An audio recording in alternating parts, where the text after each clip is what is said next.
Hello and welcome to Eye on Africa here on France 24 for all the latest news from across the continent. Coming up on the show, political tension spills over into football as Morocco pulls out of the African Nations Championship in Algeria. Rabat has accused Algiers of blocking airspace, denying the Atlas Lions a chance to compete. It comes as Algeria hosts the leadership conference for the Western Sahara Polisario movement seeking independence from Morocco. Then, foreign ministers from France and Germany have urged Africa to condemn Russia's invasion of Ukraine. At the conclusion of a two-day meeting in Ethiopia, envoys called for deeper ties between Africa and Europe while showing support for the African Union's permanent seat at the UN Security Council. And Benin's pro-government party have won a majority of seats in parliament, with the country's constitutional court affirming the vote on Friday. Despite Sunday's election going ahead peacefully, critics still say democracy could erode under the watch of President Patrice Talon. Thanks for joining us. After waiting hours at the airport, Morocco's football team made the decision to head home. They were hoping to board a flight to Algeria, where the African Nations Championship kicked off today. Both countries have been at odds for years, with Algeria cutting all diplomatic ties with its neighbor in August 2021, citing what it called hostile actions by the kingdom, meaning all flights were suspended. Morocco technically had already withdrawn from Chan on Thursday, but authorities later reversed the decision, announcing they would take part. Caroline Lambolet takes us through the details. Instead of a plane, they ended up on this bus. After hours of waiting at the airport in the capital Rabat on Friday, the Moroccan national team threw in the towel and went home. What's happening is a pity. These young players have been working for years, and they have been preparing for this championship for months. They were ready to participate and to defend Morocco's title. We can't have this situation. The president of the Confederation of African Football, Patrice Motsepe, and FIFA president Gianni Infantino were also on site, hoping to find a last-minute solution. But the players eventually went back home after they failed to get the green light to board from the Algerian authorities. The two countries are at loggerheads over Western Sahara, a piece of land annexed by Morocco in 1975. For years, Algeria has backed the Polisario Front, a movement which is seeking independence for Western Sahara. The Polisario Front controls around 20% of the territory. For decades, Algeria has hosted thousands of Sahrawi refugees in desert camps near the border with Morocco. On Friday, the Polisario Front gathered in one of these camps for leadership elections. More than 2,000 members and 370 foreign guests are expected at the 5-day event. Well, as Carolyn mentioned, the Polisario Front has begun its 16th leadership conference meeting today at the Dakar Sahrawi refugee camp in Algeria. The current head of the movement, Brahim Ghali, appears to enjoy the vital backing of Algeria and is expected to be re-elected, coming at a critical time for the movement. In November 2020, a 29-year truce broke down with Morocco when Rabat sent troops to disperse protesters blocking a highway to Mauritania from Western Sahara, while a string of deadly incidents has since sparked fears of a return to a full-blown conflict. France, along with Germany, called for Africa to condemn the Russian invasion of Ukraine while pressing for deeper ties between the European Union and countries across the continent. The Paris and Berlin envoys were speaking at a press conference alongside African Union Commission Chief Moussa Faki Mahamat at the conclusion of a two-day visit to Ethiopia. Bastien Renouy has more. Both France and Germany foreign ministers called on Africa to condemn the Russian aggression in Ukraine. They said that both the European Union and Africa have been suffering of the impact of this war, with a very big increase in the price of goods and commodities such as fuel, wheat or fertilizers. They said that Africa has to defend peace. It is important to remember that there is an aggressor and a country subject to that aggression. It is important that everyone tells the aggressor to stop. As you know, we do have common interests, and we do have certain expectations of our African friends, and we've made them known. In November, many African countries abstained from a vote at the UN General Assembly in New York, calling for Russia to pay war reparations to Ukraine.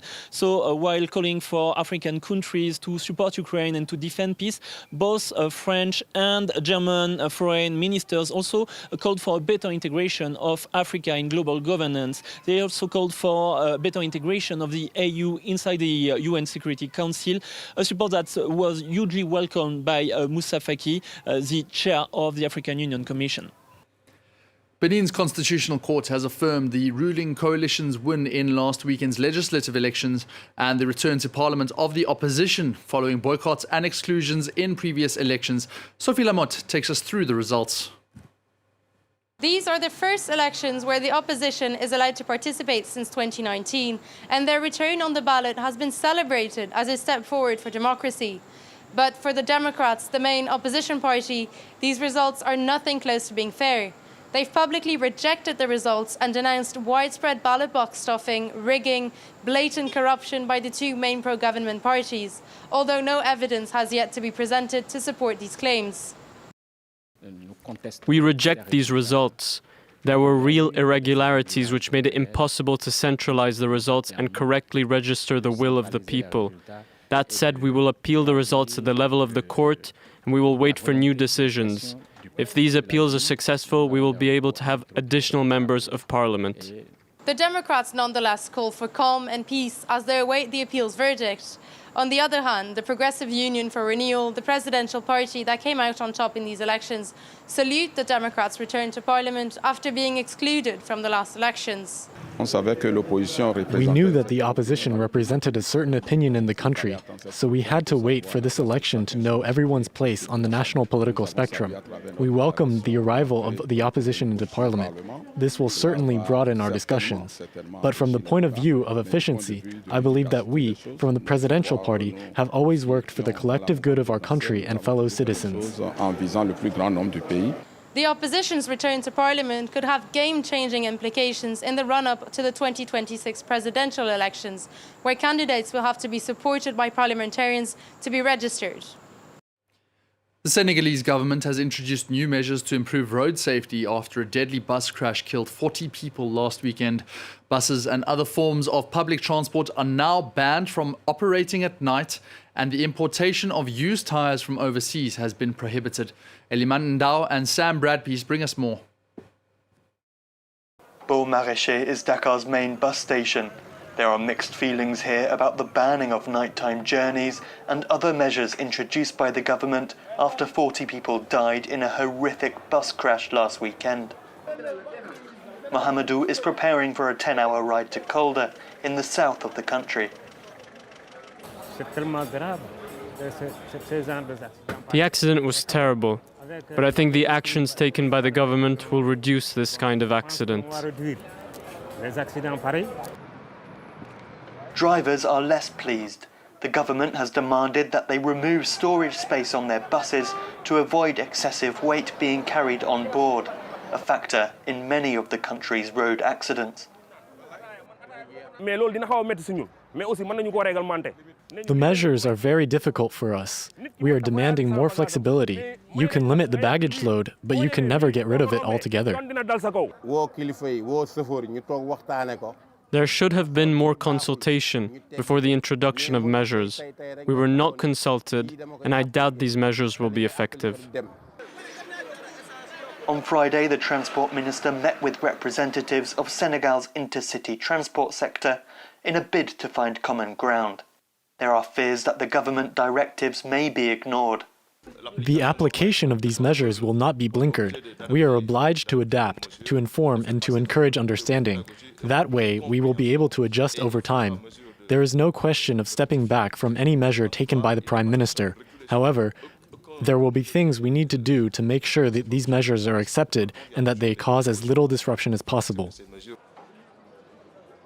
One of the most eagerly awaited measures is the renewal of public transport vehicles.